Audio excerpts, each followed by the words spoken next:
BJP सरकार मुर्दाबाद मुर्दाबाद। इंदिरा जी का ये अपमान नहीं सहेगा हिंदुस्तान। इंदिरा जी का ये अपमान नहीं सहेगा हिंदुस्तान। कांग्रेस पार्टी जिंदाबाद। कांग्रेस पार्टी जिंदाबाद।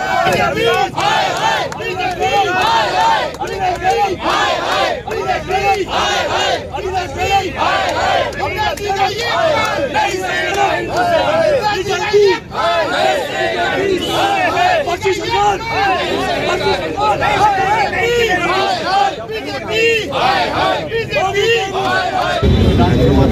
हमारे राजस्थान विधानसभा के अंदर जिस तरह कल राजस्थान सरकार के कैबिनेट मंत्री अविनाश गहलोत जी ने जो हमारे देश की भारत रत्न से सम्मानित पूर्व प्रधानमंत्री स्वर्गीय इंदिरा गांधी जी के लिए शब्द गए, उसकी घोर निंदा करते हैं। और अविनाश जी गहलोत साहब, आप माफ़ी मांगे देश से, आप माफ़ी मांगे उन महापुरुषों के लिए जो अपशब्द कह रहे हैं।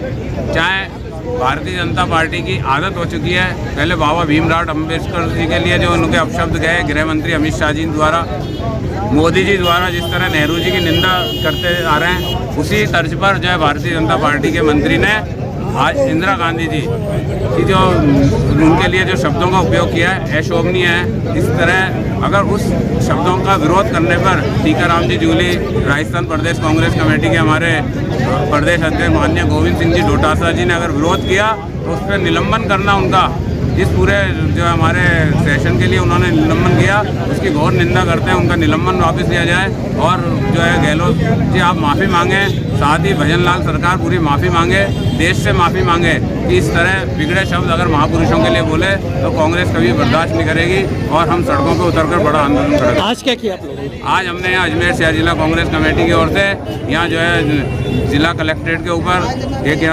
भजन लाल सरकार का, भारतीय जनता पार्टी सरकार का पुतला दहन किया है और विरोध प्रदर्शित किया है कि इस तरह से अगर आपने अमर्यादित शब्दों में उन महापुरुषों के लिए अपने वक्तव्य कहे तो ये कभी कांग्रेस बर्दाश्त नहीं करेगी।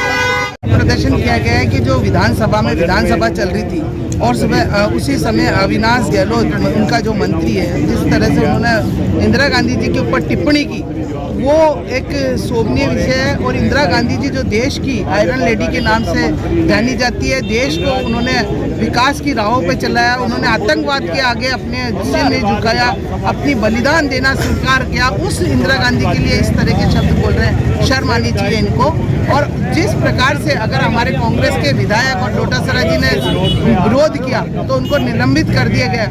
ये मतलब सोची सची समझी चाल है इनकी, क्योंकि ये नहीं चाहते कि विधानसभा में जो विधेयक जो इन्होंने बजट लाए हैं वो न तो जनता के पक्ष का बजट है, न जनता के लिए कोई उसमें कोई लाभ देने वाली बातें हैं। पिछला जो बजट है उसको ही क्रियान्वित नहीं किया गया, वही नहीं क्रियान्वित हुआ तो ये नया बजट क्या क्रियान्वित होगा।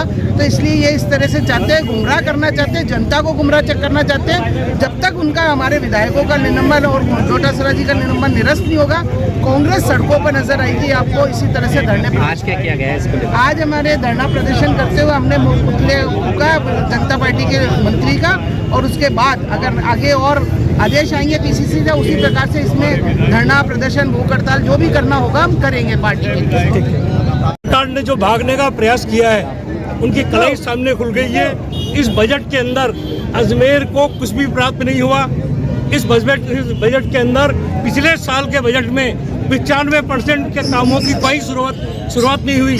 उस बात को दबाने के लिए ये हमारे यहाँ के जो विधानसभा के अध्यक्ष और पूरी भारतीय जनता पार्टी की सरकार लोगों का ध्यान भ्रमित करने के लिए देश की महान नेता, जो नेता इस देश के अंदर भारत रत्न है, भारत की प्रधानमंत्री रही है, जिन्होंने बैंकों का राष्ट्रीयकरण किया, राजाओं का फ्री पास बंद किया और जिसने बांग्लादेश का निर्माण किया, ऐसी महान विभूति के ऊपर ओछी मानसिकता के साथ जो टिप्पणी की गई, उसकी मैं निंदा करता हूं और उम्मीद करता हूं कि हमारे कांग्रेस के अध्यक्ष डोटासरा जी को जो 6 विधायकों का जो निलंबन था तुरंत प्रभाव से निलंबन रद्द करे, नहीं तो कांग्रेस पार्टी सड़कों पर उतरेगी, धरना देगी, प्रदर्शन करेगी और जेल भरने का होगा तो जेल भी भरेगी। बिल्कुल यहाँ पर प्रधानमंत्री इंदिरा गांधी जी के लिए जो शब्दों का प्रयोग किया गया है, हम सभी कांग्रेस जी उसका विरोध कर रहे हैं और जब तक वो माफ़ी नहीं मांगते ये विरोध चलता रहेगा। और संसदीय भाषा का प्रयोग किस तरह करना चाहिए, मोदी जी को अपनी पूरी कैबिनेट को बैठा के समझाना चाहिए कि जनता को झूठे वादे करके आप सत्ता तो हासिल कर सकते हैं, मगर दिलों में जगह बनाने के लिए अच्छी और मर्यादित भाषा का प्रयोग हमेशा होना चाहिए। बिल्कुल।